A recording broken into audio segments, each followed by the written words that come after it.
ora bisa ngompliti syaratmu oleh mbok dadi pendhita. Wis tak kandhake mau ngarep Baladewa biyen tau dadi pendhita kaya kowe. Sipating pandhita iku darbe hambek siji, hambek hanuraga. Loro tresna asih mring sesama, kaping telu tanduk haris ulat manis, kaping papat ing cipta demen tetulung. Kaping 5 adoh panggawe cidra, kaping 6 ora kena gawe rus. Genep kaping 8 ngalah panggunggung diri kuwi hambeking pendhita.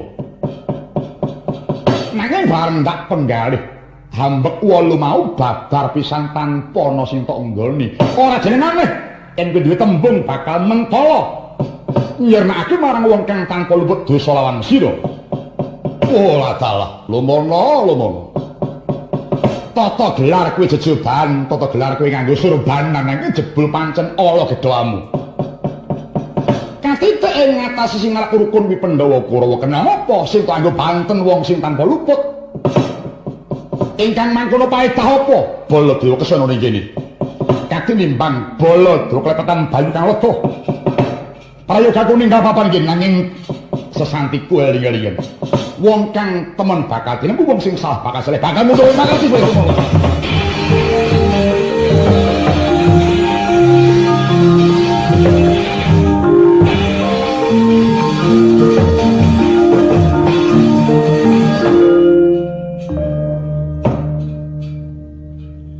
Pancen tak titeni kok. Lagi teko kok glagate wis ora apik. Kancane diuring-uring.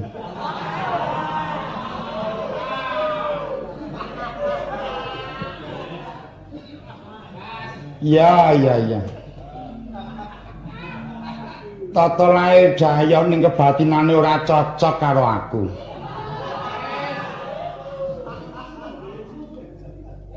Tak takoni sepisan wis ora basa iki wis genah. Ora cocok karo aku. Bareng krungu Kresna karo Semar arep tak pateni kok muringe saya ndadi. Senggone kula wonten dawuh penemban. Bareng Baladewa krungu Kresna Semar arep tak pateni kok muring iki sebabe apa? Baladewa ki yen karo Kresna apane? Menapa penemban dereng pirsa? Piye? Sinuwun Prabu Baladewa menika kadang werda kaliyan Prabu Kresna. Lho. Kuwi kakangne to? Inggih. Lah kowe ora kandha mau-mau. Nyuwun pangapunten penemban kula sasmitani nanging mboten tanggap sasmita kula. Kula kedhepi panjenengan mboten kraos. Kedhepmu aku ora weruh kowe nganggo kaca mripat ngono. Ning ya wis ora dadi apa. Baladewa muring kuwi kena tak ibaratake kong kang mangungkung ana jroning ngeleng. Kodhok ki suarane seru ning ora ndayani apa-apa. Wis ora perlu padha miris. Aja padha ting-trim penggalihmu ngger para siswa. Baladewa ana tangane ngreksi lumana. Sapa sing malang-malang tak putungi, rawe-rawe tak rantasi. Dina iki piye ngger Puntadewa bisa nanggapi sabdaku sing keri iki mau apa ora ngger?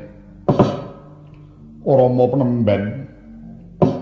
Menapa mboten langkung prayogi Kaka Prabu Kresna tuwin Kakang Nayantaka kaaturan rawuh ngriki supados keparengan nekseni manunggaling Pandhawa tuwin Kurawa.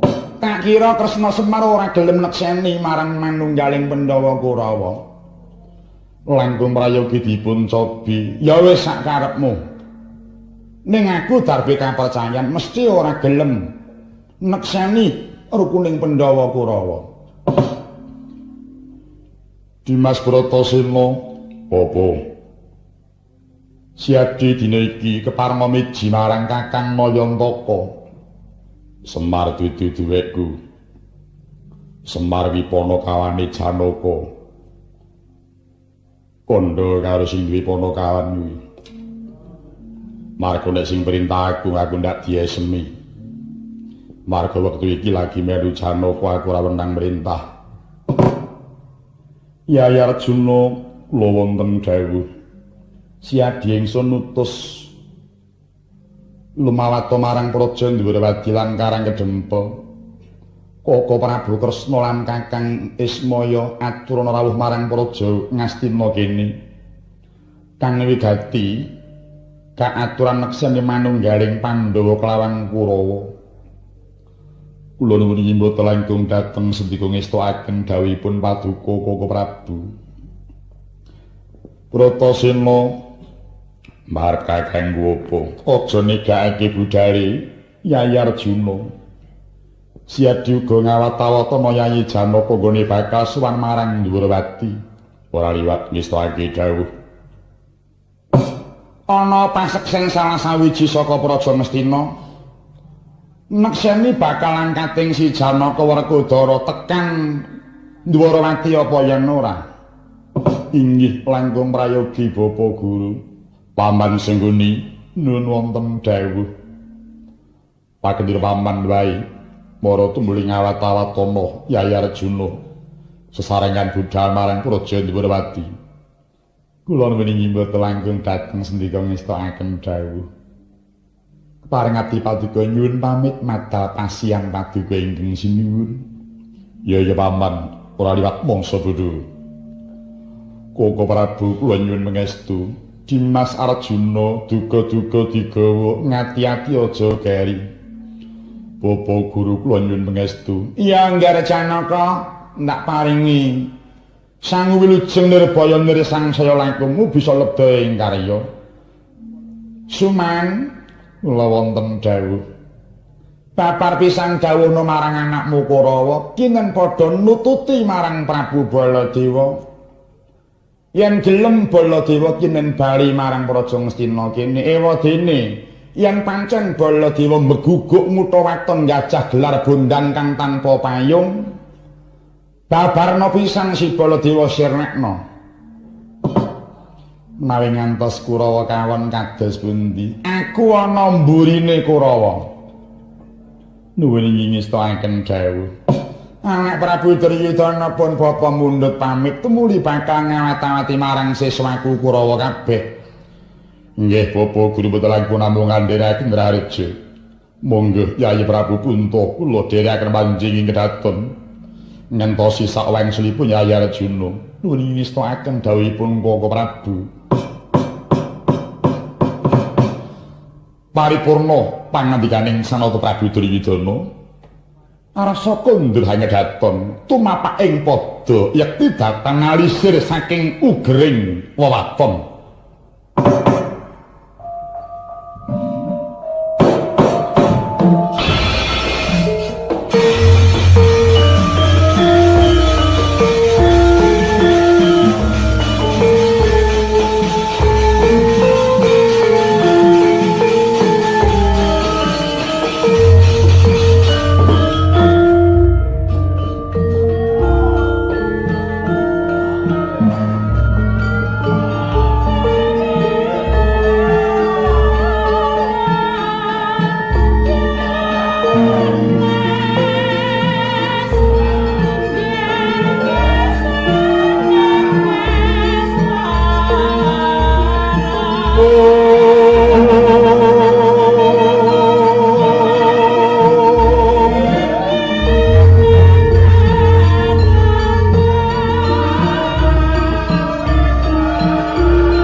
Sepedyar katalika wau sanata sampun kundrang daton tindak nyolengkah-lengkah lir singa lupa.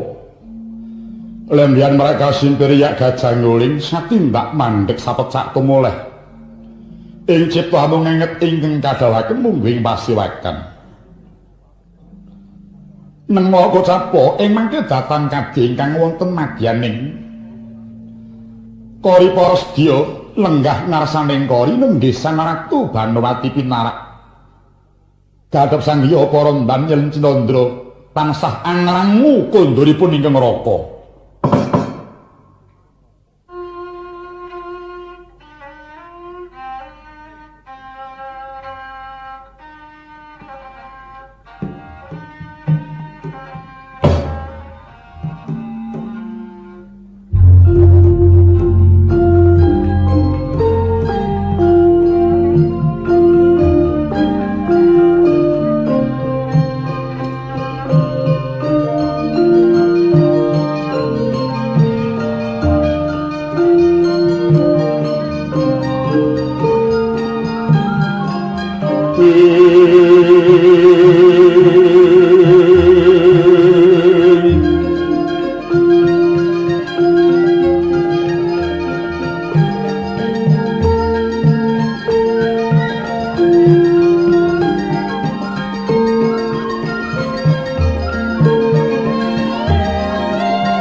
Ingkang pinarak wonten ngajenging kori para sedya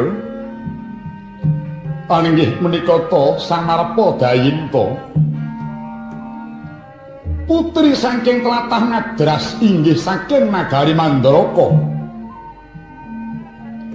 Atmajaning Prabu Salya ingkang angka 3 sesilih Sang Ratu Banuwati.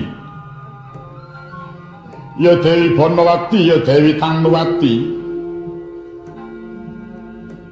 Mila hawasta Dewi Banuwati, Banawati Tanuwati ingkang mengku werdi cahyane Sang Dewi yen Cinandra pindha sarating toya. Wanita endah ing warna turta karangga busana. Eling-eling atmajaning nata ginarwa Narendra mila kasuk kaunang-unang dadya panjanging kidung. Galak ulat araga karana trega-trega nanging datan nguwadiri. Dasar salira jenar ambeng lekeris mestaka sedeng maesan. Rikmaca mengembang bakon netek atap lir tinata ati-ati sinamane cis panjerah palarapan nyela cendani. Karena dengan jamur kuping piringan hanapak palu sogokan kaya pinatut idepe mengentawang. Imbon anggas pisan kasambungan bayu kaya pinulas. Netra mlalak bawang sebungkul pangarasan ramping uwangi ngangkal putung pepasulir pinatut grana mulungih latinya manggis karenget. Waja petak rintet lir tirta tumetes jondos dengan ngelung gadung dodo wijang pamidangane Han Rajimas. Pembayun hangin yudenta bebayu katon ngarencang astaning dewa gading dari jini mucuk Tanjung. Lambung hanawon kemit cetek mungal pocong sedelir pinatut pupu hamukang gansir. Jajeng kulir cupu manik garis lurus turut amrit kempol kiyal ngemanak kencet lenggang moyo-moyo tungkak bunder lir jinongko. Dasar kuning rodok jambon.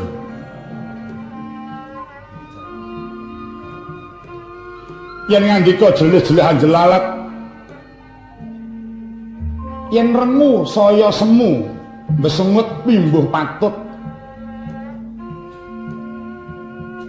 Ora mantra-mantra titah yayah widodari ngejawantah ayune Dewi Banawati yang Cinandra kaya prawan wetan tanggul.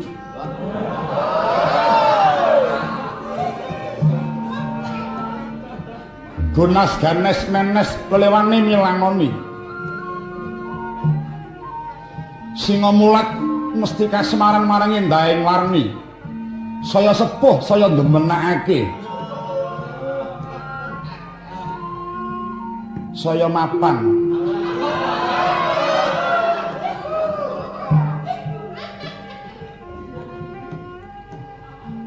Nalika lenggah kadepesan ya para mban, sinambi amirsani gebyakaning bedhaya kelawan srimpi.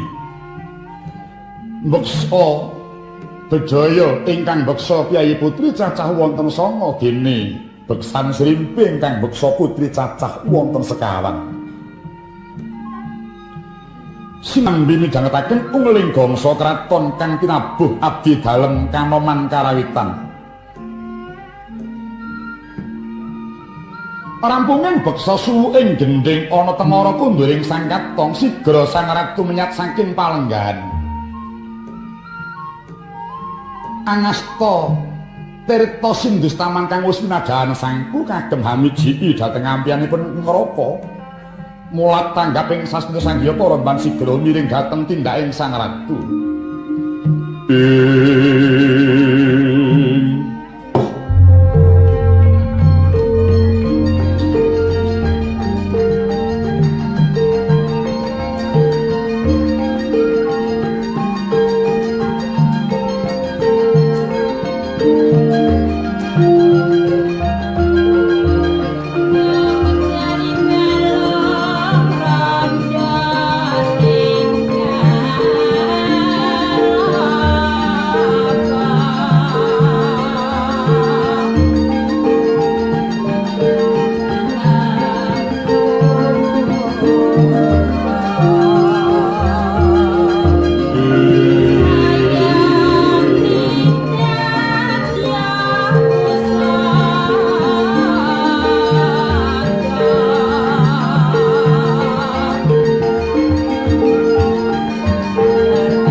tanpa kandhen yen tandosa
Sopo brahmani pawanatare ingkang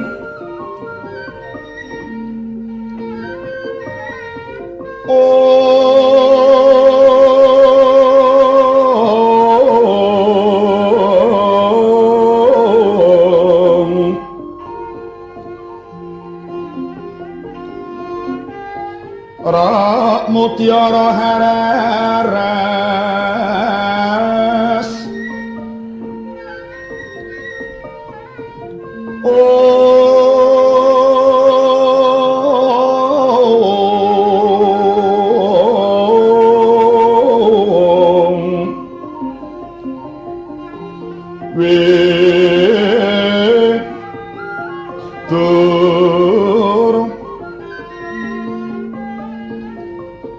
Yamarani lopra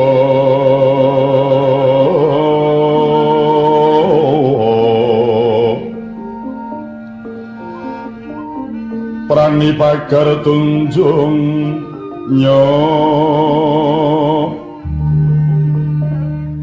mahinten lumeng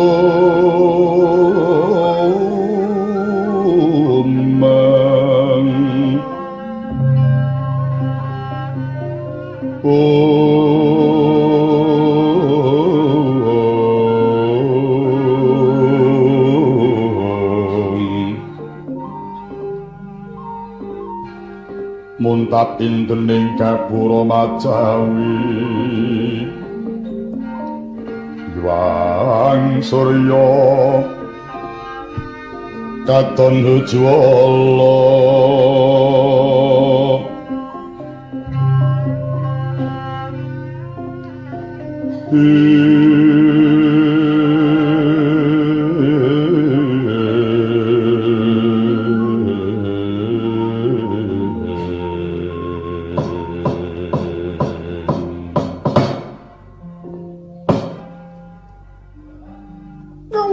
nuwun dereng dangu sakunduripun paduka ingkang sinuwun. Kula ngaturaken pangabekti mugi kunjuk wonten ing sahandhaping pada paduka ingkang sinuwun. Ratu wis ndak tampa banget panarimanipun Kakang sira ngaturake pangabekti pangestuku tanpa monglo. Ratu kula nuwun inggih kacadhong pangkekalih kapundi mugi dadosa jimat paripih. Sinuwun sawetawis dangu paduka wonten madyan ing pasewakan menapa ingkang dipun penggali keparenga ingkang garwa badhe nyuwun dawuh. Urhanana Ratu marmanipun Kakang Sawatara suwi mapan ana ing pasewakan Labetipun kakang nampa martaning para kadang Pandhawa sarimbit lawan Koko Prabu Baladewa nuhuni apa kang dadi sedahanipun kakang awit pun kakang uga minangkani pamundhuting Bapa Guru Reksilomana keparing bakal paring piulang marang kabeh para siswa nanging manut sabdaning Bapa Guru kaya durung jangkep praptaning para kadang karana Koko Prabu Kresna kelawan kakang Semaruga durung rawuh ingkang mangkono iki mau Yayi Janaka wis kautus sowan marang Durawati lan Karang Kadempel wigati hambaya Koko Prabu Kresna lawan kakang Semar kaaturan makem paling praja Ngastina neksani marang manunggaling Pandhawa kelawan Kurawa patobat dingah karo sing manah kepareng paduka sampun makempang kalian para kadang-kadang kula Pandhawa dados wekdal mangke Yayi Janaka dipun utus sowan dhateng Dwarawati. Iya pancen mengkono. Ingkang mangkono Ratu kekandhingan pun kakang bakal munggah marang Sanggar Pamujan bebarengan lan Nyai Prabu Puntadewa maring Kacawisna sesajening pamujan. Ing pangajapun kakang bakal nyuwun ana ngersaning Hyang Manon. Muga-muga manunggaling Pandhawa kelawan Kurawa aja ana sambi kala apa-apa. Namung sakderengipun badhe mlebeting pamujan, langkung pangomongga kula dherekaken mapaning sasana Ndrawina sawetawis kula ngadosi sejaharan. Awit mekaten inggih sinuwun badhe semedi menika menawi dereng dipun tuwuki mangke mindak gemeter dhateng salira. Dadi narap semedi kudu wareg dhisik. Nuwun inggih. Panjen yo bener kok, Nduk. Arep tumandang apa-apa iki nek urung disopi sik kok. Gemeter. Disopono nek kesuwen ya terus senggen meneh. Ora engko mburi. Iya pun kakang manut merengkal tumuli jerek nopun kakang Ratu kula inggih bocah mban nuwun kula wonten dawuh sira aja padha nderek menyang sasana Ndrawina durung tak timbali ya aku arep ngladeni Sinduna aja tok regoni inggih ngestokaken dawuh inggih kala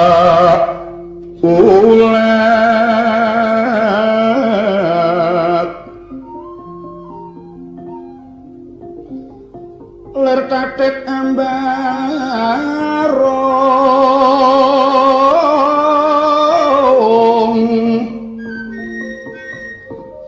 kang pamulu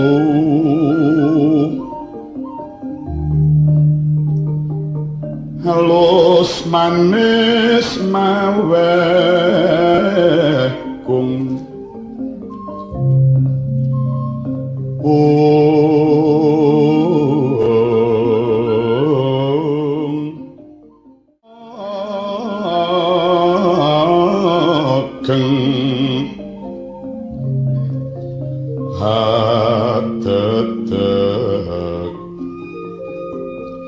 mondorangku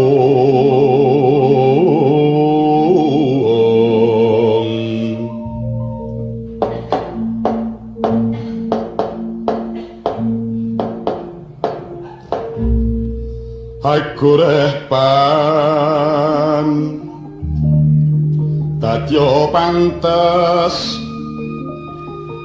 malapkung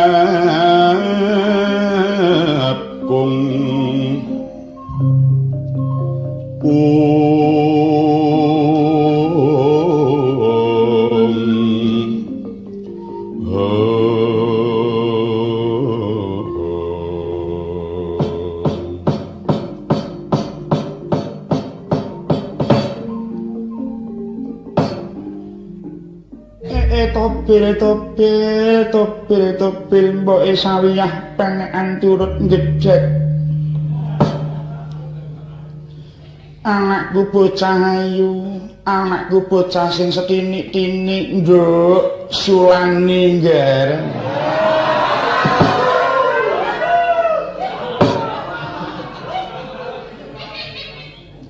Ana apa yung?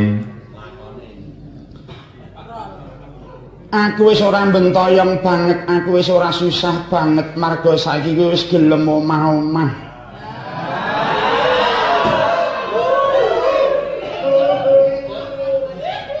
Kowe saiki wis gelem ngladeni kakung tur bojomu nom.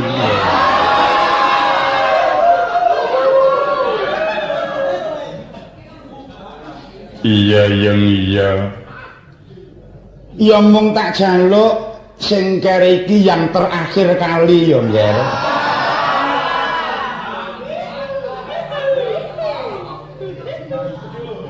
Marga saruning saru yen putri kuwi ngerti wadining kakung kliwat saka siji.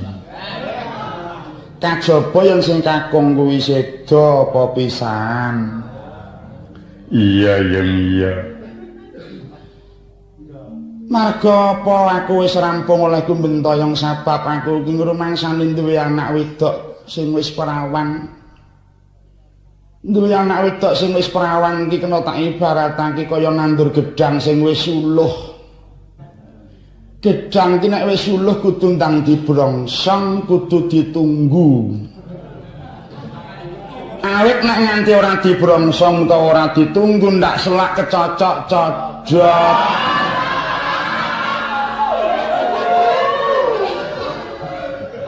Iya yang iya. Marga kowe kudu eling codot saiki iki celutak-celutak.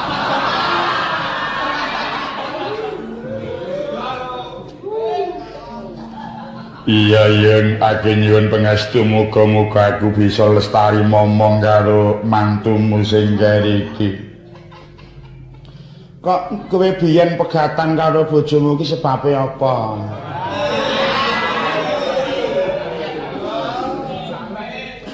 Mara saiki penggarian yang coba sing ora kudu pisah wae kepiye ngatasé wong lanang sing golek kaya ki aku.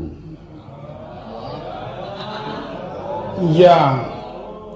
Sing nyambut gawe kuwi aku, mulih saka nyambut gawe monggo aku ki anggere melek mesti sewengi utuh.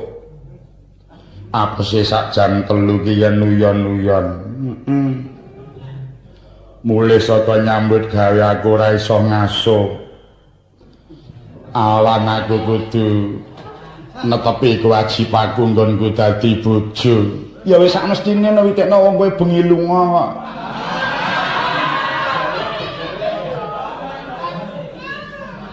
Nek nggon kuwi ngono ora apa-apa ya mung sing cengkiling nyang aku kuwi ya. Titik nesu. Nek ling ladene ora pati cocok manggan mara tangan. Yen ngatasé aku isih enom umurku ya urung akeh kok nganti butak sabab kerep ditaboki karo mantumu biyen. Tinimbang aku urip disiksa wong lanang luwung aku pisah wae yo. Sing tuwa isih nuruti karo hawa bareng anak. Kowe kudu iso nglimbang-limbang lan kudu bisa nyaring-nyaring ditata. Pisah ki akibate piye nek ora ki akibate apa?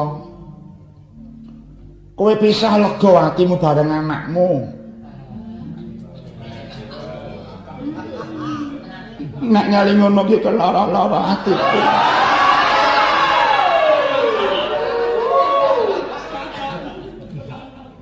Njur sing dadi anak ki bingung.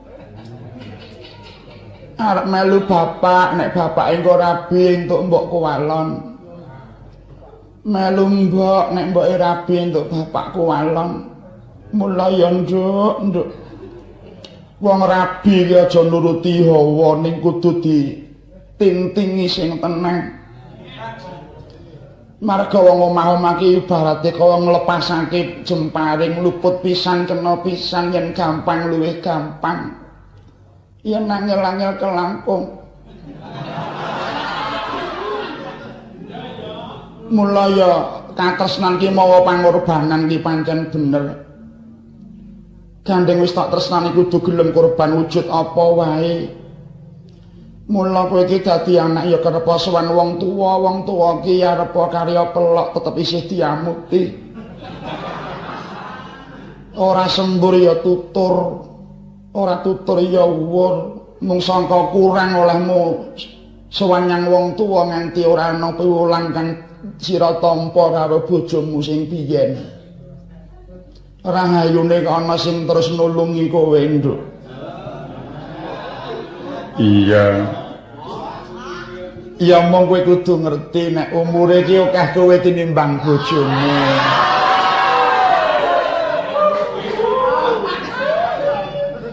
Mula kudu sing pinter olehmu nglakoni ya, Ngger. Kudu pinter olehmu momong. Mantuku sing keri iki ututane kok sajake kebeneran. Bocahe ya meneng tur ya pinter. Iya. Karo anakmu ya tresna, aku ya seneng. Mula wong wadon kudu iso nenggoni ayu, ayom lan ayem. Ya, ni lani. Iya. Ayu ki ora kok mung ayu nggon wujud ki ora nek ayu ning rupa ki iku jiwa sawetara didandani iso ayu, salon-salon akeh. Kang batine lan atine iki kudu sing ayu tenan.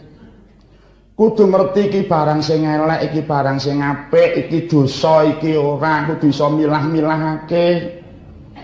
Mula ya Nduk, bola-bali aku meling karo kowe, wong urip iki kudu cekelan agama iki penting. Margo nek ngerti marang isi piwulang ing agama iki bisa tumindak kanthi becik, bisa nyingkiri marang bab-bab sing ala.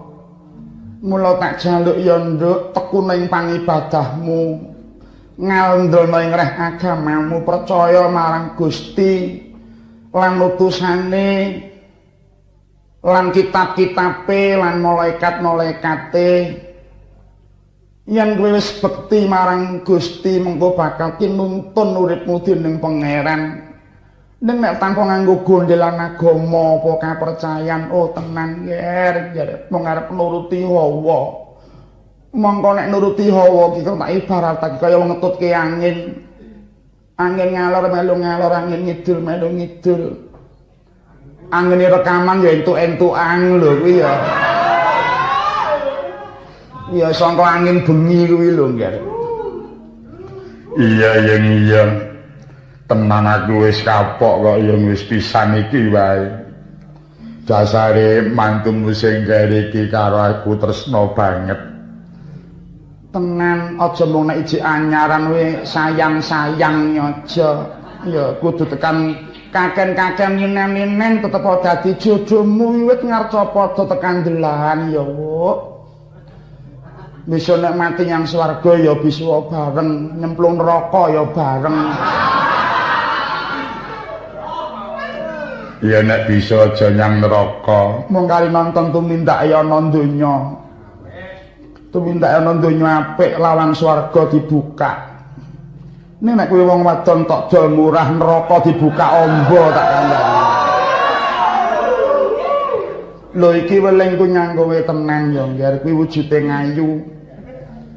Wondene ayam kowe kudu bisa dadi pengayomaning kula warga nadyan jejering kepala rumah tangga ki wong lanang ning wong wadon ya duwe kewajiban melu ngayomake kahanan. Luwih-luwih nek wis duwe anak kudu iso ngayomi nyang anak. Pendidikane anak ki aja mung dipasrahke bapa lan ibu guru. Marga ngelingana bapa ibu guru ki dudu baby sister ya, Ngger. Pendidikan yang anak ora bakal luput saka triwiyata, triteluwiyata ki pamulangan. Pamulangan telung golongan kang bisa nemtokake marang pendidikan yang anak. Siji pamulangan ning kiwa tengening omah utawa lingkungan. Kaping pindho pamulangan resmi ana ing pasinaon-pasinaon kanthi formal. kang wekasan pasinaon saka jero kulawarga dhewe mula ya nduk bisa mulang anak kanthi becik kene ora kokean anake contone kaya aku anakku mung siji kowe mula gampang olehku mulang cukup loro kuwi akeh-akeh ya ngger iya yang iya wong dene ayem kuwi kudu mbudidaya ayem ning kulawarga wong lanang kuwi kondur sewanci-wanci ya aja diulati peteng aja dipapake hawa sing ora kepenak ana rembug dirembug ana rasa disurasa aja mung pijer grejegan aja mung pijer tukar padu engko ndak ngomahi awange prungsang iya aku iso ngandani iki ya kala mangsa ora iso nglakoni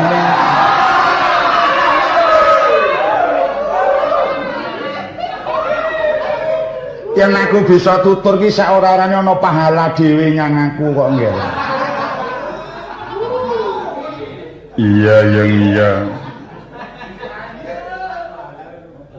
Ora liwat muga-muga aku bisa nindakake dawuh biyung tenan. Wong lanang ki Allah katon mulya kudu sing bekti, sing sungkem nyang piyayi kakung. Aja ngendelke dumeh kowe iso golek rejeki dhewe, iso golek kaya dhewe nyang wong lanang mamah. Kuwi ora kena. Mamah ya kena ning kala-kala aja. Tegese iki mamah swara kuwi lho, Ngger. Iya, iya. Aku mung ngene kok muji kok kaget kuwi rasane.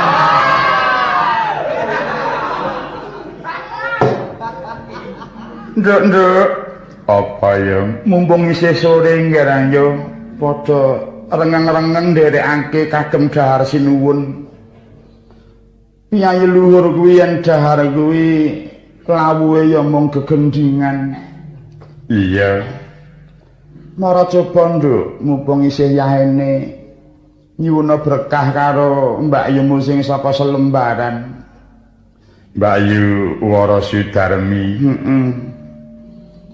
kuwi lengganan lawas ya. Iya. Biyen iki ya kerep kumpul awake dhewe ning saiki wis dadi karyawan RRI Stasiun Surakarta mula ya ketalenan dening dinas mau ya oleh nyambi njaba wis arang-arang. Iya. Mumpung kepareng berkah ayo nduk dijinemke dhisik nggih. Ulur kambange ya ana. Ya ulur kambange ya mat-mate kok nggih. Ulur kambang ki metu esuk ya penak, metu awan ya penak. Metu sore ya penak. Saya nek bengi. Ulur kambang ki jan nyamleng kok nggih. Coba ya dimidhangetke ya.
tuku sing tupa kumelun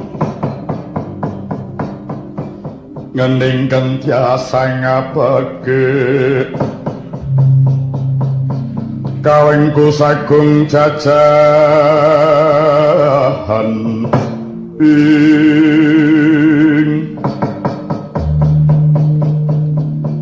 nanging sanget angikipi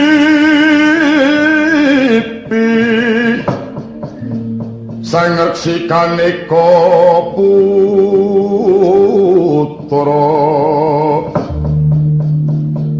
kang hanjok saking wiyadi lah ing kono to wau tampil cap sangkat tongkang mapan madyaning Sasana Handrawina neng wau kawuwusa ing mangke datang kaya ingkang malela wonten ing jaba satriya Banjarjunut ketingal sampun samapta ing gati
Kaliyah luampah lenggah hanaglah gedangkrang sila tumpan hal inggih menika warnane panenggak Korawa ingkang anyatriya wonten Banjarjunut kekasih Raden Dursasana awas to Raden Dursasana Durgara Sasana nggon gone wong goroh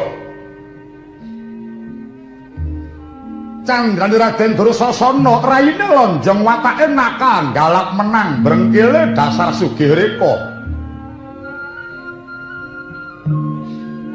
pipine miring watake miyar-miyur tekate godhek wok darbe watak adrengan wulu jenggot dawa turarang watake kuranging budi cukuting nalar wulu jawes nglumpuk darbe watak tansah peteng pikire judegan atine gulu dawa terus jejeg watake lalen seneng sembranan geleman angkuh nanging jirih Pundak kandel watake dosa bangkean dawa darbe watak orang tepan.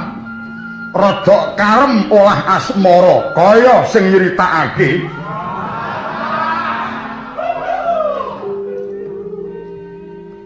Tangan benggol tur dawa darbe watak takat kuat ngangkat tindak ala lawan becik pupu gedhe. Yen dhewe karep ora sembodo.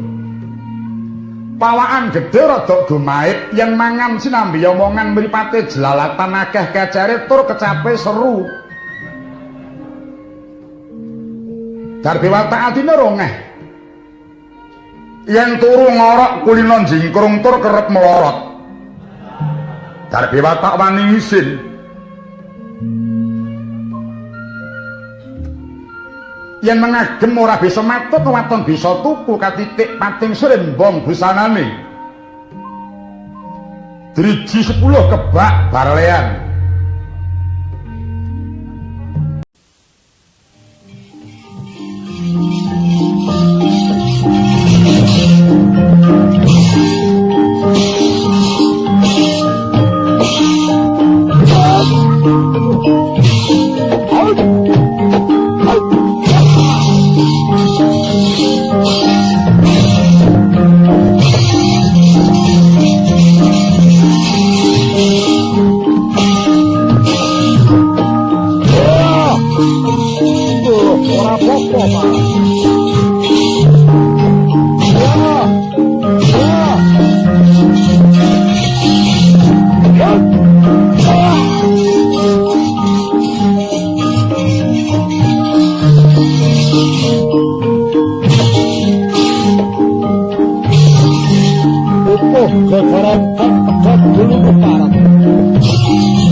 Adikku Satya Warman.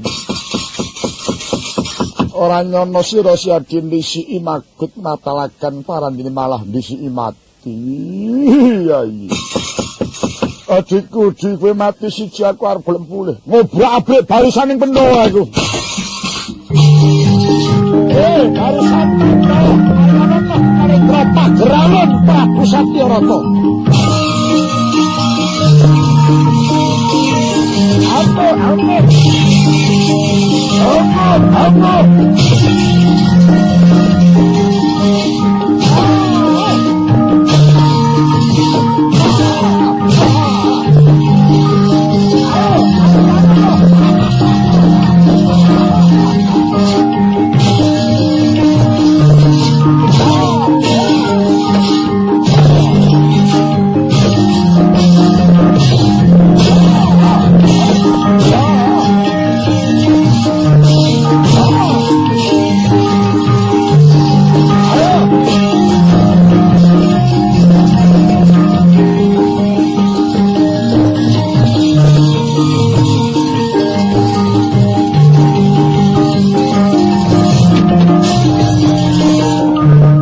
Geger mawuran barisan Pandhawa katrajang kridaning Nalendra Pagralun Prabu Satyarata.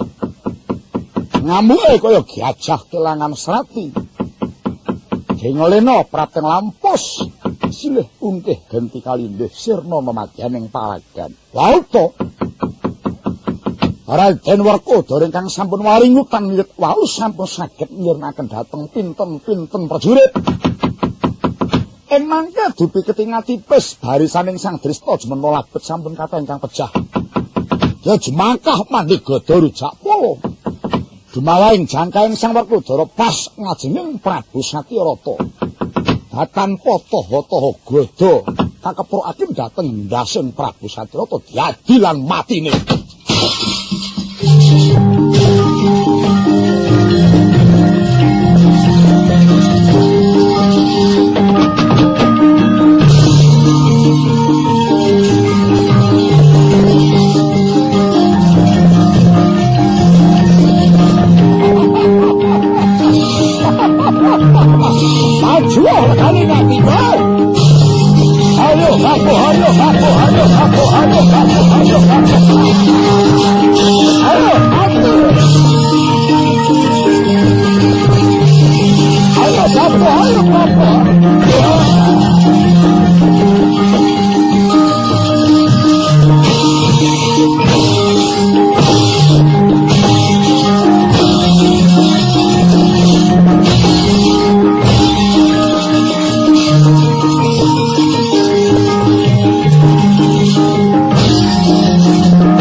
Barisaning Prabu Satyarata kabeh gepeng mepet lemah para prajurit. Sampun dumugi pejah labet kasapu dening Gada Kyai Rujak Polo. Bobat mabet pulang gada sayangan sekirganing Sang Werkudara.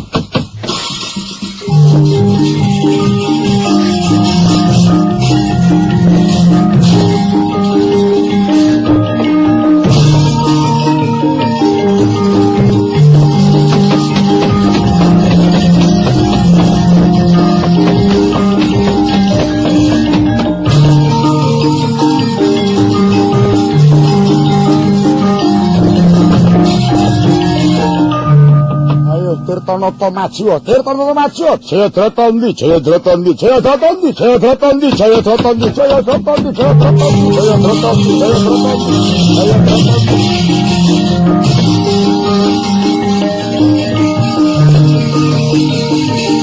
Jayadratata ndi, Jayadratata ndi.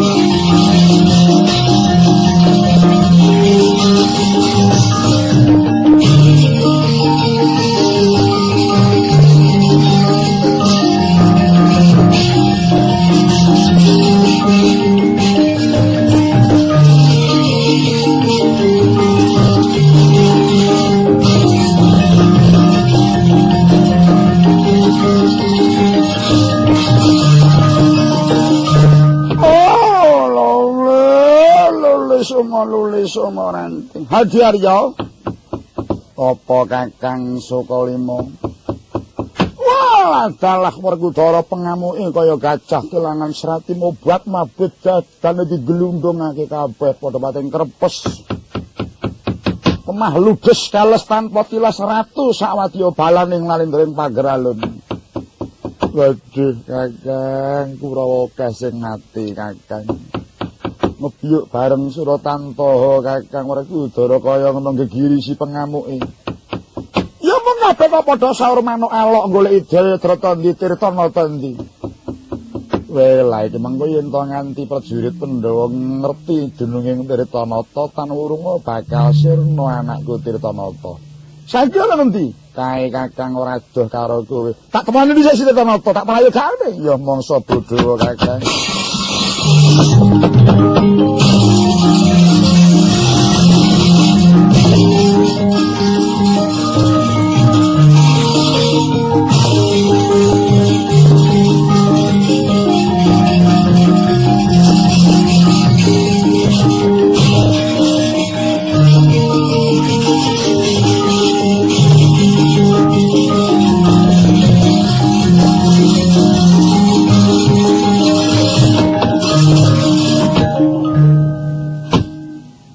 Wonten menapa Bapa mrepeki putra Jayandika pun Tirtanata? Kula Jayadrata nggih. Sadurungipun Bapa paring dawuh luwih dhisik. Tatan rasaning atimu aja nganti tundha bima nggon menampa kang dadi sadaning pun Bapa. Nggih kados pundi Bapa? Sira kulup nyemurupi dhewe. Kumeraping barisan Pandhawa ingkang den pandhigani dening Sidresta Jemena. Kaya ngapa pengamuking Si Werkudara prasasat wuru ana madyaning paprangan. Nanging kabeh mau padha walok goleki jeneng sira Kulup Tirtanata. Kula mboten badhe wegah. Kula mboten badhe wawang tanding kaliyan Werkudara. Sepinten bangganipun kula sagah nyirnakaken barisaning Pandhawa. Aku ora maido, Nggih. Pun bapa ngakoni marang kadigdayaning sira Kulup Tirtanata, nanging banget pamundhetku marang sira Kulup Tirtanata dina iki. Tak jaluk sira Kulup sumirya saka ing palagan sawetara, Nggih. Sumirya saka palagan sawetara, aku mung iman marang jeneng sira Kulup Tirtanata. Bapak Penemban sampun kadhakwa menawi kula menika tiyang pinjungan. Mboten watak Tirtanata mundur sejangkah saking palagan. Parastianing manah kula purun mundur menawi sampun dados kunarpa bapa. Kulup isih akeh kang kudu ndok ayahi. Isih akeh kang kudu mok tindakake ing tembe. Amarga sumurupa iki durung apa-apa tumrap Bharatayuda. Isih tangeh, Nggih. Monggo sak nyatane sira Kulup ingkang gadang-gadang marang anak Prabu Duryudana manggalani dadi senopati sawisipun bapa. Ingkang mangkono Kulup, aja nganti kakean patining para senopati saka ing Praja Ngastina. Mula Kulup Tirtanata nangguh wanci kang prayoga ngiras pantes ngenteni marang nipising barisan saka Upalawiya. Kulup, aku ngakoni marang kadigdayaning Kulup Tirtanata. Nang tumrapipun bapa durung wancine sira Kulup ngunggar marang karosanmu kang ana. Awit kowe jek dudu jiban gedhe yaiku kudu nyapu marang Pandhawa 5. Awit kang saka iku, Nggih. Prajurit rucah aja sira tandangi. Mengko pun bapa lan para wadya liyane wae kang bakal tumandang. Kowe menawa tumandang waton tanding lawan prajurit ingkang kudu ana bobote. Kula badhe nantang kaliyan Werkudara. Aja dina iki ya, Nggih. Wis to manutipun bapa. Amarga kowe isih diarep-arep kridhamu marang kabeh barisan saka Praja Ngastina, Nggih. Iya, Nggih, Tirtanata. Sawetara wektu, Nggih, kanggo nyungsun kekuwatanmu Kulup ora jeneng sira iku kasoran lan ora jeneng dilokake wedi marang barisan saka Pandhawa.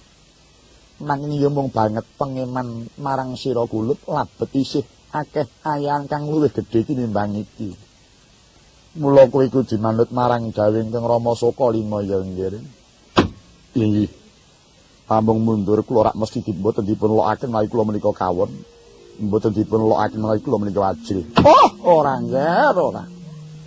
Lah wong kowe iku ya tanpa rupa ya rekane mbok gedhe mbok cilik jumeneng ratu ning Bono Keling. Sapa sing ngelokke yen Tirtanata ki bocah cilik? Sapa sing ngelokke iki bocah wedi mati? Kabeh padha ngalembono marang kekendelanmu. Ya kanthi pangalembalan kabeh para prajurit iku mau, mula pun bapa ngeman marang sira Kulup aja nganti sira nutukake Bandayuda dhisik. Sawetara sira Kulup sing ngidan luwih dhisik. Mengko ngayana kang mburi. Bengi. Mari ngaten kula estokaken dawuhipun Bapa Penemban. Lajeng kula kedah sumire wonten pundi? Kulup Tirtanata. Kepuli sira Kulup enggal bali marang pakuwane wong tuamu Sang Begawan Sempani. Ingkang makuwana ing pakuwon Giriancala. Kula ketawang sedaya dhateng pakuwonipun Kangjeng Rama Penemban. Ya pancen mengkono. Namung kula kedah wonten ingkang larapaken menawi mboten mangke kula mindak dipun dukani Kangjeng Rama Penemban. Adi Arya, apa Kakang? Wis tumuli ki terna anakmu Tirtanata pasrah marang si Sempani. Kinen ngrawati si Tirtanata lan kinen nyingetake aja nganti diweruhi dening barisan Pandhawa. Iya ya ngestokke dawuh. Ayo Kulup tak kanthi dina iki.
Raden Patih Sengkuni ingkang manjing pakuwon kula sami raharja Raden Patih.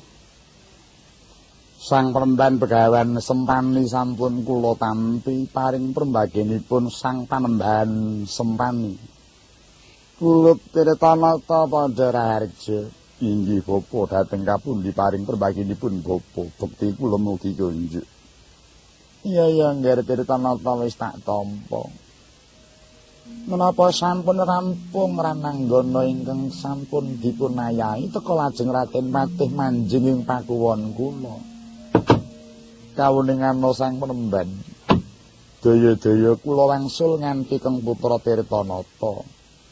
Estunipun wekdal menika peperangan dereng paripurna. Tasih rame paguting Purwadya cawing peperangan antawisipun barisan saking Bulupitu kaliyan Bupalawiya.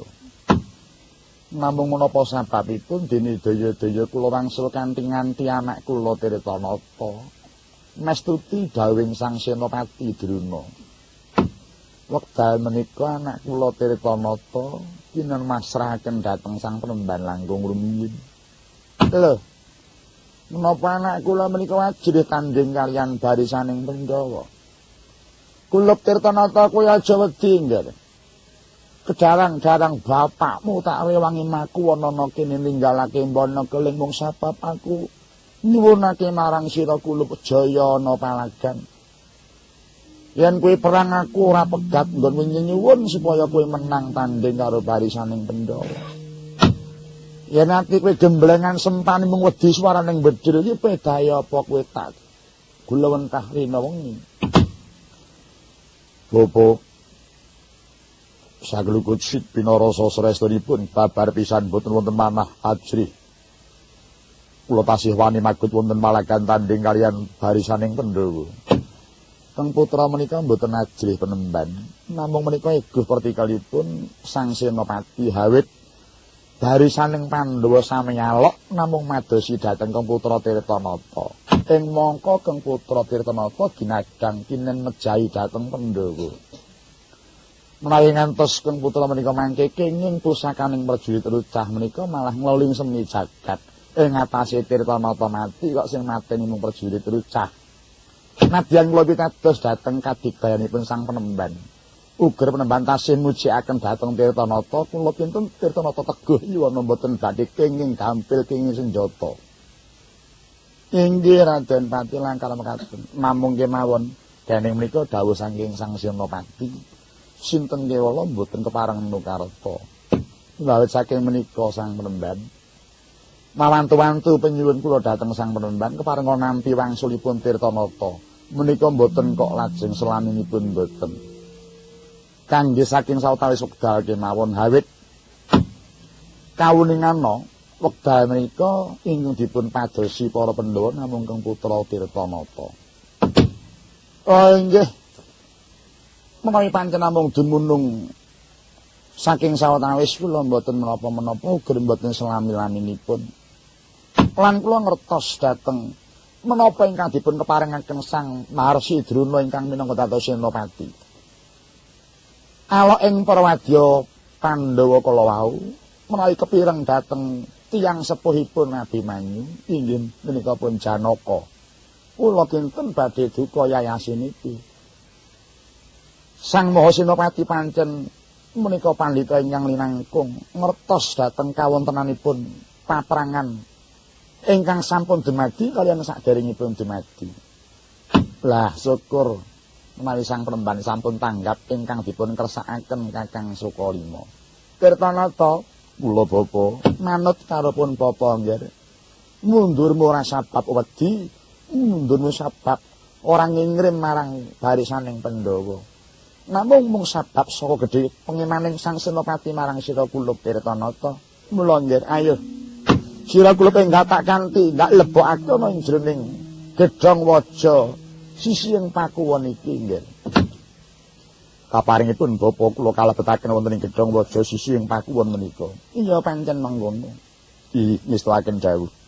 Ya mung panjalukku marang sira Kulup. Ana swara aja tok rungu, ana rupa aja tok dulu.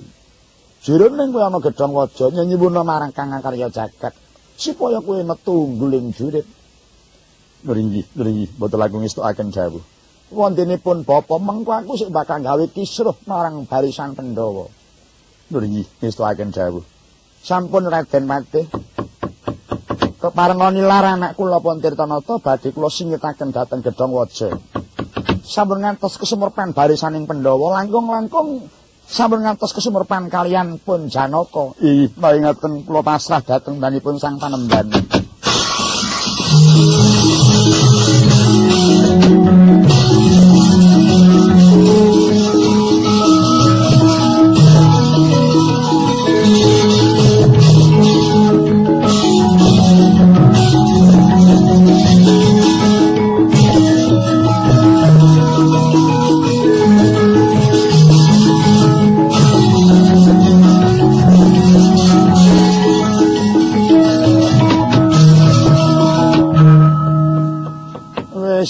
Tirtanata karya rahayu ana madyaning Gedhong Waja supaya aja sumpek jroning Gedhong Waja iki wis tak gawekake jendela kanggo dalaning hawa. Ingkang mangkono Tirtanata pelingku marang kowe ya Ngger, ana swara aja tok rungu, ana rupa aja tok dulu ya Ngger. Cukup meneng ana kono. Aja pati-pati metu yen sing ngetokke dudupun bapa. Ngestukaken dawuh nyuwun pangestu Rama. Iya. Lan aku njaluk pamit yen aku arep senusul nyang Rananggana. Aduh, Bapa, paduka sampun sepuh. Wis aja nguwatirke karo pun Bapa. Tuwek kan nek ora iso kaset Sirawerku Udara dudu sempani. Mengko aku sing arep gawe kisruh, arep gawe bawur mripating barisan Pandhawa.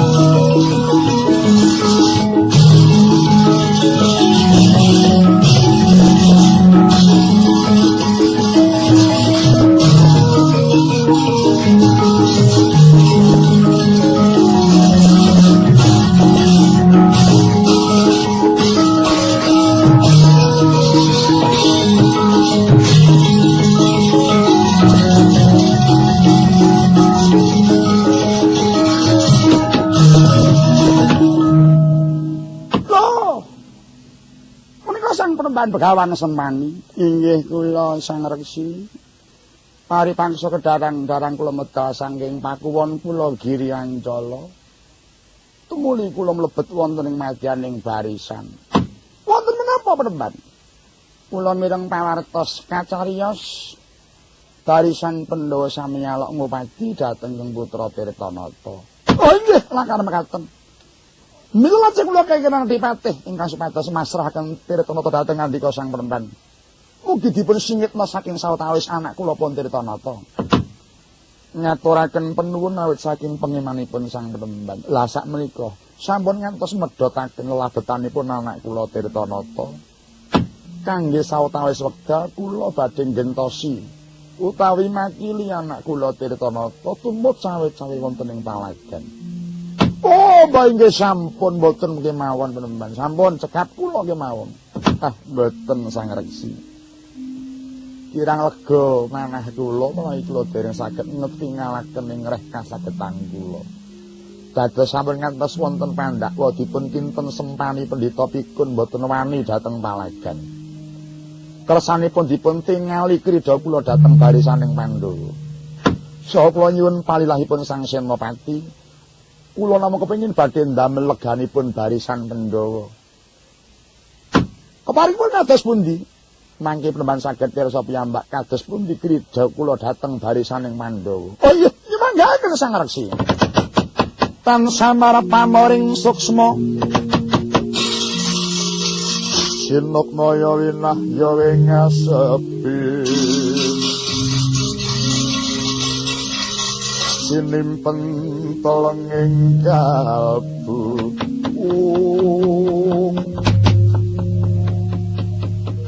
Begawan Sempani ya Sang Begawan Satwani ya Sang Reksi sampeyani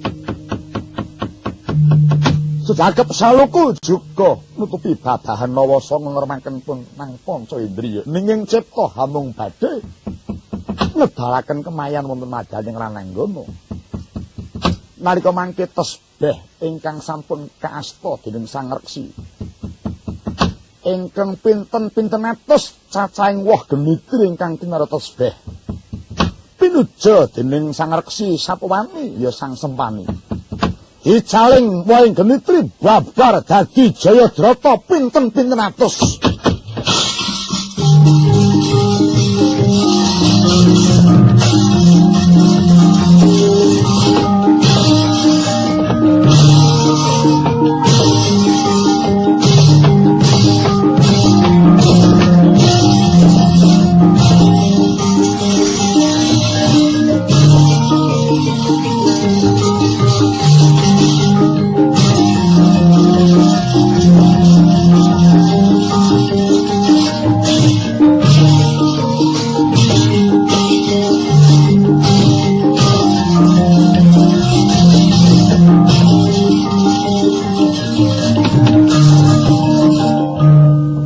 Tirtanata pinten-pinten atus manjing wonten madyaning paperangan. Sampat mandigada. Kacarita kaya mangkono barisaning Pandhawa. Dupi wuninga dhateng citraning Sang Tirtanata ing maget nyang Palagan. Sigra mangkerak krodha madyaning Palagan. Pangamuking barisan Pandhawa nggih nyemrjaya dhateng Tirtanata. Candrane kaya wana nyemurupi dhateng kacang.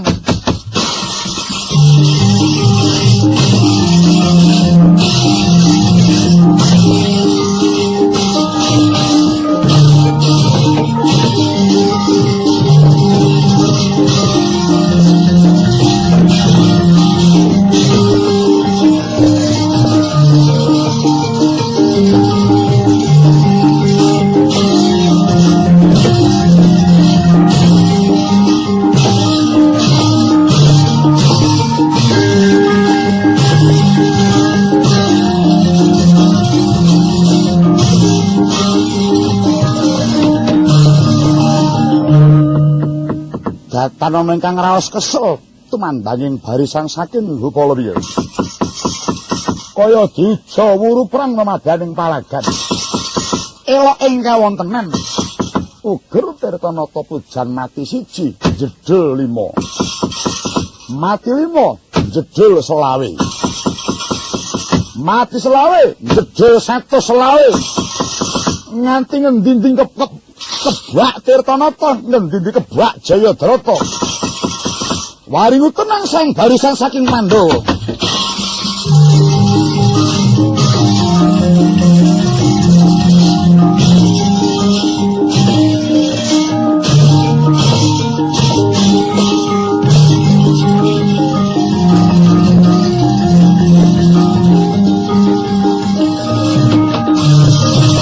Raden Werkudara ngaglahana Palagan. Katingal inggil piyambak. Ing mangke dupi humiat dhateng kathahing Raden Tirtanata ingkang magut ing Palagan. Gada kadupak gumlunggung anibani Jayadrata kang ana ing Rananggana.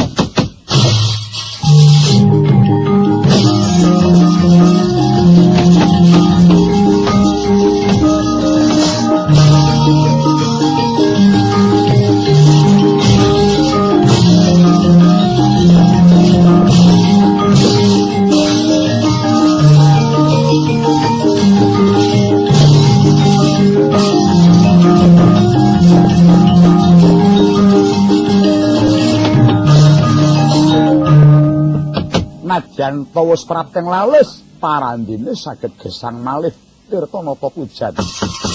Awit dhateng kendhat Sang Begawan Sempani nggih nyuwun nggih memuji. Mrih kathahing Tirtanata. Ing mangke saya kathah wujuding Jayadrata nganti dhateng kumanan panggonan.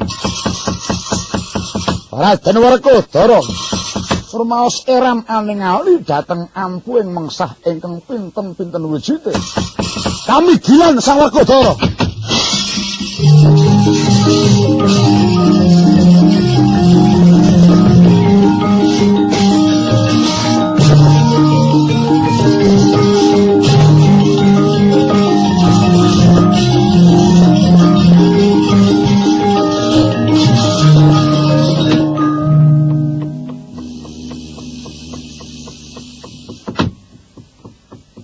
Setyaki.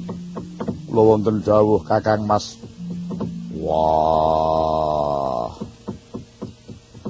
Elok temen paparangan iki. Akeh temen Jayadrata ana madyane Rananggana. Para wadya padha nyirnakake eloke hangger mati siji tuku 5 bareng maju. Godhori capul ndak obat apitake ngremuk ndasing Tirtanata nanging malah saya akeh. Godhori capul ndak obat apitake ngremuk ndasing Tirtanata nanging malah saya akeh. Duh Kakang Mas lajeng kados pundi? Nganti kami gilan aku nyumurupi akeh ing Tirtanata. Waduh. Iki sing tenan sing endi kok Tirtanata pirang-pirang tur awake padha, ora ana sing beda siji-siji. Lajeng kados pundi Kakang Mas? Senopati durung dawuh mundur mula jana sing padha mundur. Madyan katone kalah nanging aja nganti ketok kalahing Parwadya saka Upalaya dening Kurawa. Mula tetep ayo kudu ditarosake tumandange aja pati mundur cangkah luwung mati tinimbang ora bisa mateni Tirtanata.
Sangsaya dalu wararasa byara kang mlintang madhap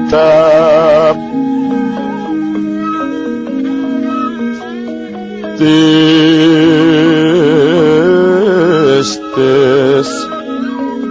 sunya tengah wengi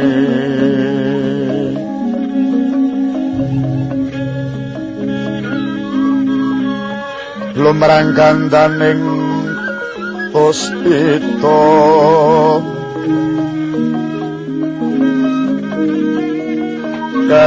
karenyan ing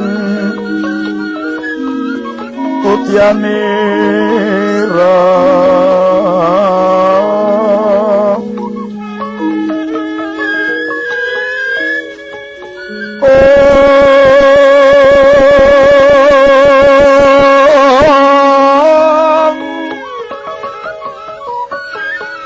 sang Dwijawara mrengeng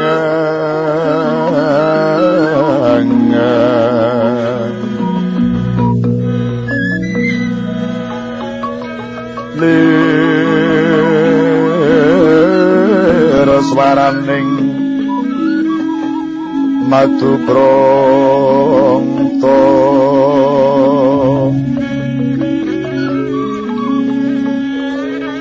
manung sung sarining kembang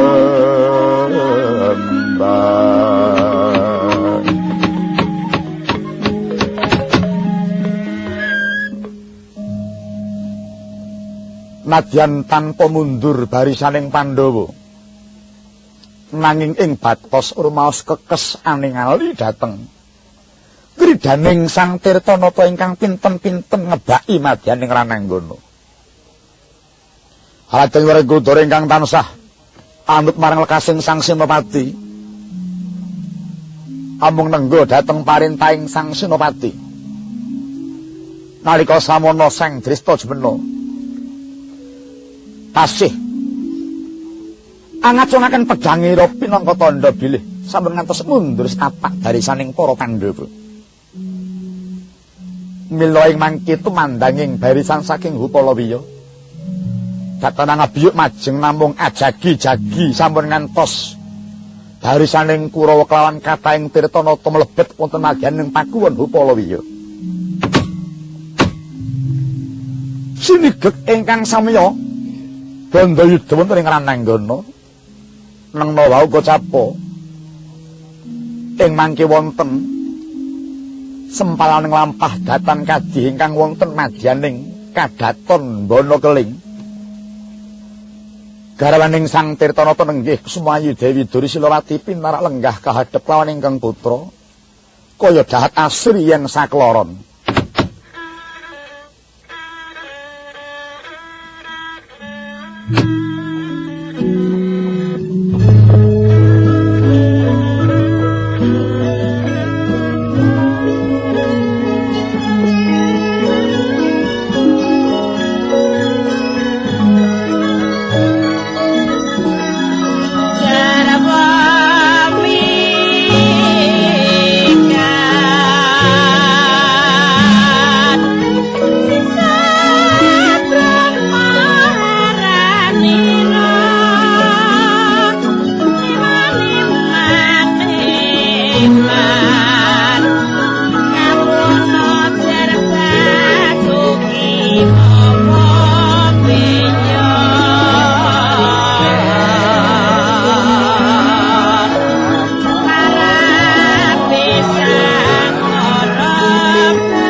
Nenggih kacarita wau menika ta warnane ingkang sinebat kadaton Bana Keling. Nyata lamun kadaton Bana Keling laladan Sindhu endahing kadaton tan wonten ingkang ngungkuli katitik sarasah lan batur panasdaya wegek wilis.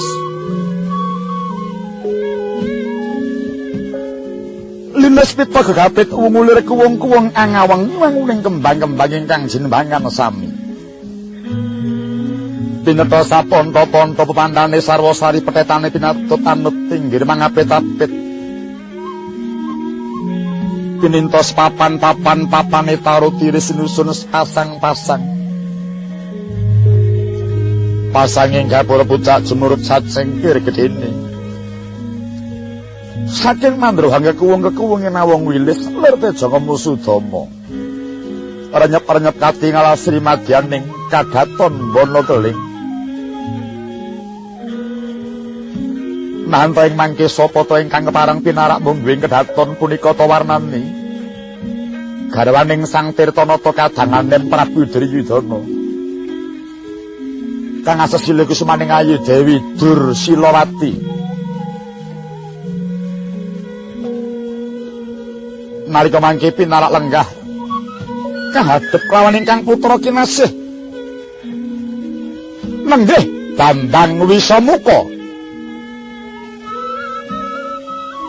Tasih katingal muda tumaruna labet yuswa kirang langkung mbendungkap 16 warsa.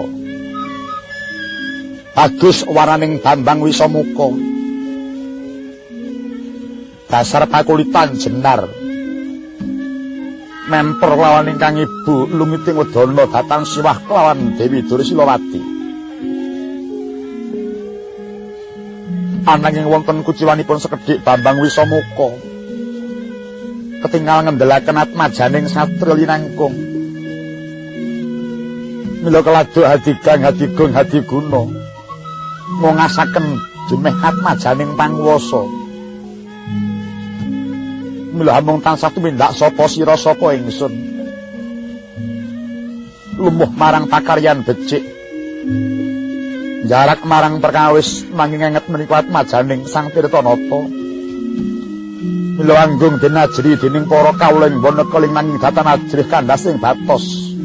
Ajrih lamun to nampi siku dendaning Sang Panguwasa ing Wonokeling. Ing wingking menika ta warnane piswaning warangka Wonokeling. Sang Rekyanapati Sindulaga amung tansah konjem ana ngarsaning Sang Sima Dewi Dursilawati ingkang rinaos telenging batos muhung.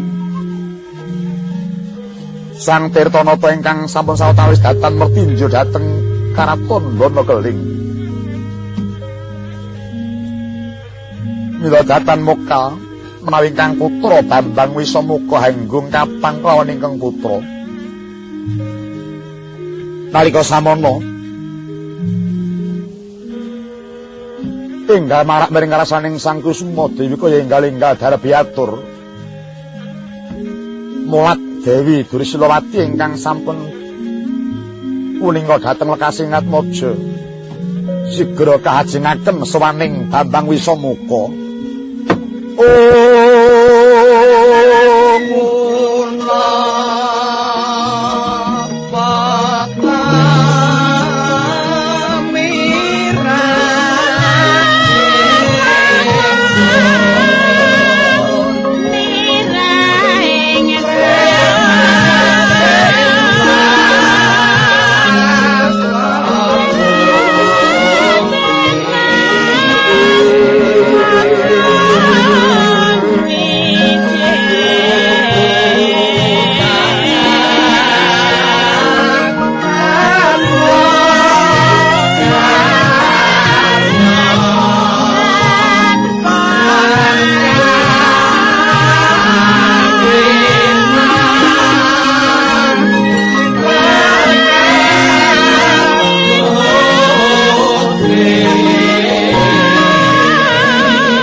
sang pindorate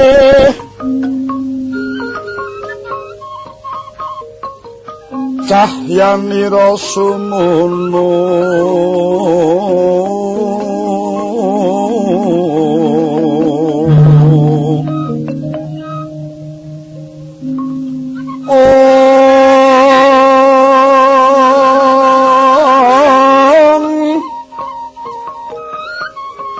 kadya wulan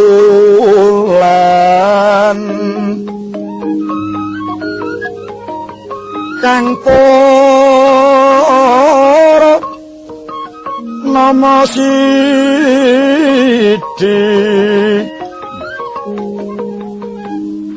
wong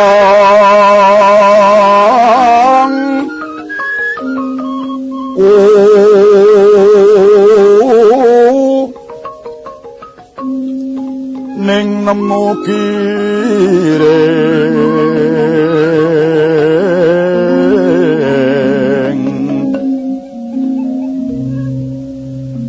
duh jiwane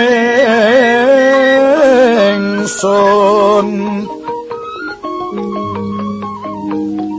paring ngausada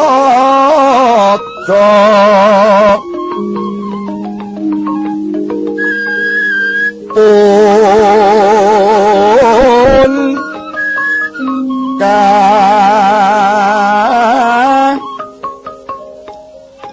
kang lara asmara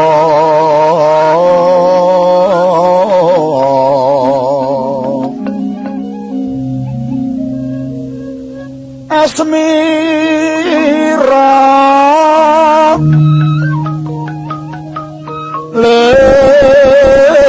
kepiaring tatet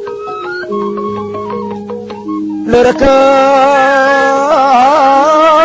kepiaring tatet wah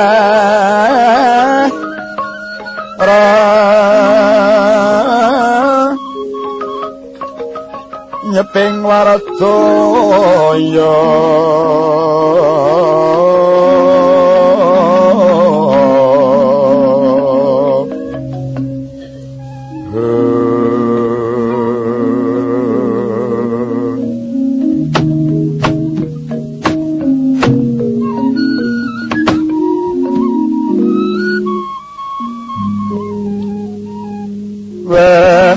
nyeping waradaya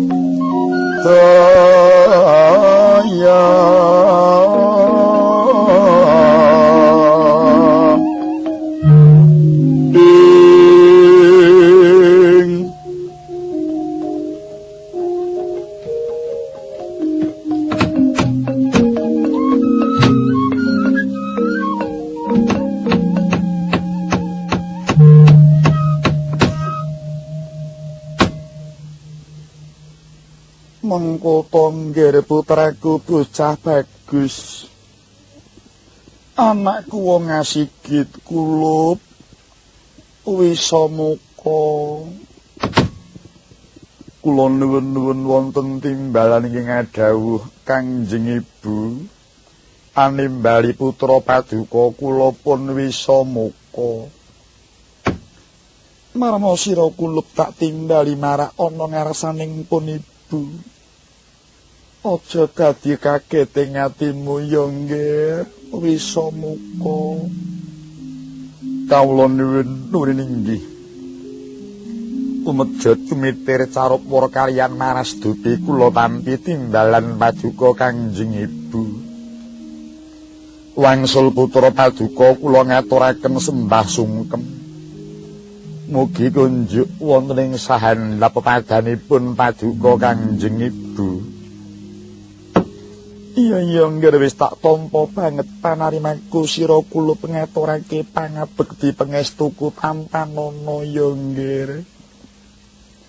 Kacadhong tangan kekalih kapundi wonten mestaka mugi dadosa jimat paripih paring pangestunipun Kangjeng Ibu.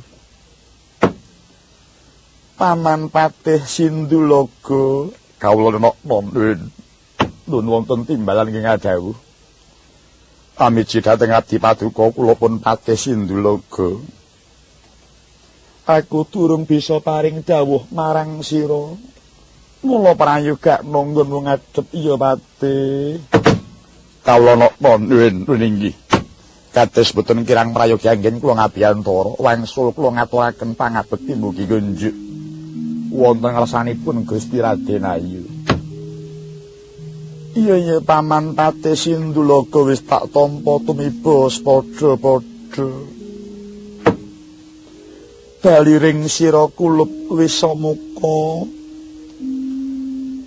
Satemene wis sawetara nggonipun ibu bakal ndangu marang sira kulup. Apa to sababe sawetara sira kulup beda kelawan adat? Lamun wanci awan ora gelem mangkan, lamun to bengi kuwi angel turu. Nganti sawetara rada kuru awakmu ngger apa kang tok pikir. Dadi bocah taruna iku aja sok kulino susah mengko mundhak mateni marang alam pikiranmu ya ngger. Prasaja wae marang pun ibu. Mbok menawa pun ibu bisa paring kalidamar marang sira kulup wisa muka. Kawula nuwun inggih. Saderengipun putra Paduka matur wonten lepate ngatur kula dinagung pangaksamanipun Kangjeng Ibu. Iya nggih kaya pun ibu ora bakal paring deduga marang sira kulup. Waleh-waleh menapa ibu? Mila sawetawis putra Paduka beneh kalian padatan. Mboten wonten sanes ingkang kula manah namung kajawi. Kanjeng Rama Adipati ingkang sawetawis dangu mboten ketingal kundur dhumateng ing karaton Banakeling. Kanjeng Ibu kula sampun kangen kalian Kanjeng Rama. Saha kula kamiwelasen dhateng Paduka Kanjeng Ibu ingkang katingal njetung ing penggalih. Namung mbok menawi Paduka Ibu lingsen badhe ndhawuhaken dhateng Kang Putra. Penggalih Paduka Ibu mboten siwah kalian manah kula tertamtu kangen kalian Kanjeng Rama. Ingkang menika duh Kanjeng Ibu sesembahan kula. Kados sampun boten kenging sinayudan malih. Kangening manah anggen kula kepengin ninggal badhe ngabiyantara dhumateng Kanjeng Rama. Kula kaselak boten kiyat Kanjeng Ibu, keparenga Kanjeng Ibu welas dhateng Kang Putra. Karepmu kepiye nggih? Wontena lilanipun Kanjeng Ibu kula badhe sumusul Kanjeng Rama wonten ing Pakuwon Bulu Pitu. Niat langening kalangyan naglar pandamuncar.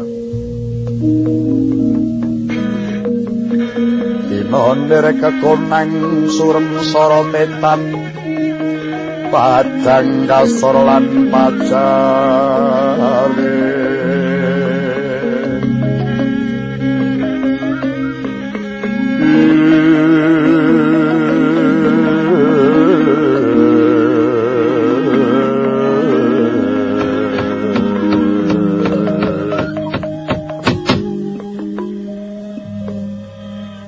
Anakku nggih, anakku wisa muka kaya senendal mayang rasane ngatiku bareng kuwi duwe atur kepengin bakal sumusul Kang Rama kang wektu iki lagi ngayahi dharma.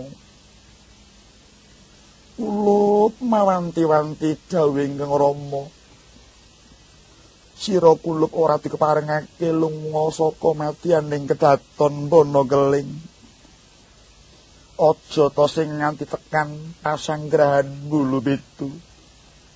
Nadyan bebasan namung pesabane ngayam ado ing nggonmu lunga ora dikeparengake ya nggih. Ingkang mengkono kula mara antinen saka sawetara sabar-sabarno atimu. Kurang sedhela Kang Rama mesti bakal tumuli bali ya nggih. Dela maneh ya nggih. Raja kuwi kesusuatiku. Kanjeng Ibu kados dipun kunjara raos ing manah kula. Menapa Ibu mboten welas dhateng kula sampun pinten-pinten dinten kula mboten ketileman. Namung labet anggen kula manah dhateng Kanjeng Rama. Anggen kula saged ngabiyantara Kanjeng Ibu menika namung adhapur pineksa dhateng kawontenan. Ketang welas kula dhateng Paduka Ibu. Mila sanget penyuwun kula dhateng Paduka Ibu. Mugi kula dipun paringana kelonggaran saking sawetawis.